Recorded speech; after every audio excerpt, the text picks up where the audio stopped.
Whoa, I can't believe I spent 2,800 hours on World of Warcraft.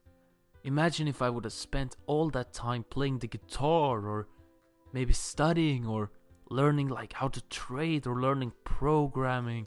Basically, insert any other activity. I'd be rich and successful and famous now. I think we've all said this, or at least thought this at some point when we see the playtime of our beloved video games. Well, gaming is addictive and it's time consuming, but also fun. And in this video, I will tell you why you can play games with a good conscience and also how you actually can make it to a more productive activity. Sounds nice, right? First, I'm going to tell you how you are already benefiting from playing video games.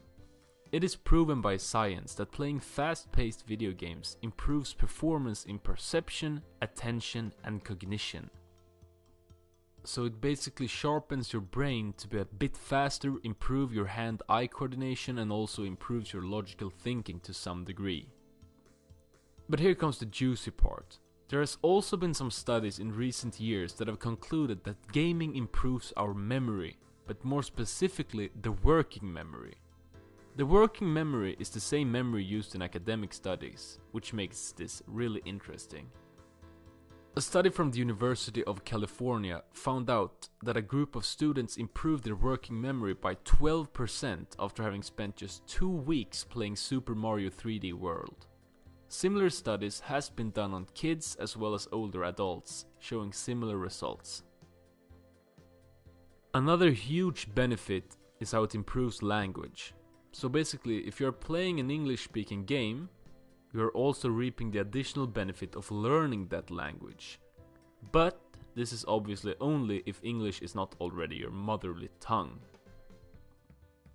So, in conclusion, we can say that video games is actually linked to better performance in other mentally challenging tasks, academics included, even though the effects might not be huge.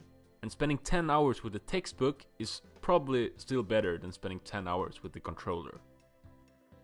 And now you know that you're already reaping benefits by gaming, but what can be done to make it more beneficial? Well, this first tip is really simple. Listen to informative podcasts or audiobooks while playing. Most games, as long as you're solo, won't require you to pay 100% attention to the sound all the time. Choose a subject that you're interested in or a book you think would benefit you, and just listen to it. You will still experience the joy of the game, but you will also learn and grow in the meantime without really having to sacrifice much. The second tip that I have to reap more benefits from gaming is to play games that gives you valuable real-life information.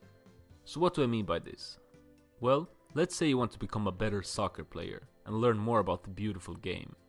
In that case, choose to play FIFA, since you will learn about the technical, tactical, and analytical side of football as a side effect of enjoying the fun gaming experience. There are tons of simulation games out there that could really spark something in you and open up your eyes to a new hobby, or sharpen an already existing one. Young Formula 1 driver Max Verstappen honed his skills on computer games. He says that racing on simulated versions of F1 tracks influenced a number of his successful overtaking maneuvers. Most famously at the Belgian Grand Prix in 2015, when he used a move he had perfected in a racing program to overtake Felipe Nasr around the outside of a high-speed corner. And the next tip I have for you is actually to monetize your gaming. And this is obviously not for everyone, and this tip is quite far-fetched, but there are a bunch of ways to make money while gaming. You could make a YouTube channel and start to produce gaming content, or maybe you could stream on Twitch. And this is all really saturated, to be honest, but if you have some charisma, expertise, or passion that stands out of the crowd, people will watch you. But you will definitely need some work ethic to regularly produce content and market yourself in a good way. If you're really good at a game, you could try to become a competitive professional, but that's a whole nother story. But I mean, just look at Ninja, PewDiePie, and the whole FaZe clan. They all got where they are today through making gaming content. So you could be the next big thing, just gotta put in the work. And the next thing I have for you is to plan your gaming. Because I've previously discussed Parkinson's Law on this channel, which basically means that a task will fill out the time needed for its completion. So that basically means that if you're thinking to yourself that you're just gonna play a few games before doing your homework, then that could lead to you playing for 6 hours since you didn't implement a deadline or a starting time for the activity that came after gaming, like in this case, doing the homework. So in this video, I am discussing how you can make gaming more productive. And playing for 2 hours is better and more productive than playing mindlessly for 6 hours. I mean, that's just how it is, whether you like it or not. And this last tip that I have for you kind of relates to this, the one that I just told you, but that is to use gaming as a reward. And I know I might sound like your parents again, but if you can discipline yourself this way, it will be very beneficial in the long run.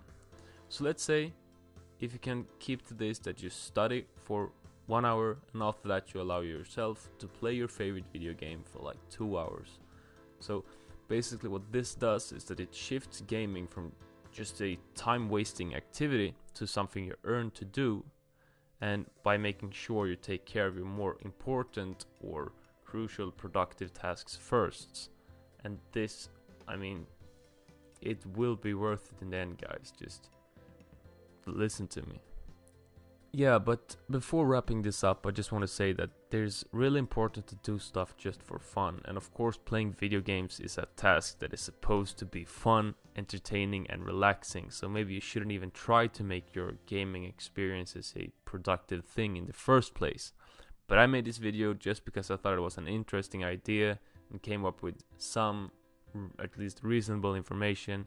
And that was all I had to make your gaming habit more productive. And if you can come up with any yourself, please share in the comments and please like and subscribe, and I'll catch you guys. Goodbye!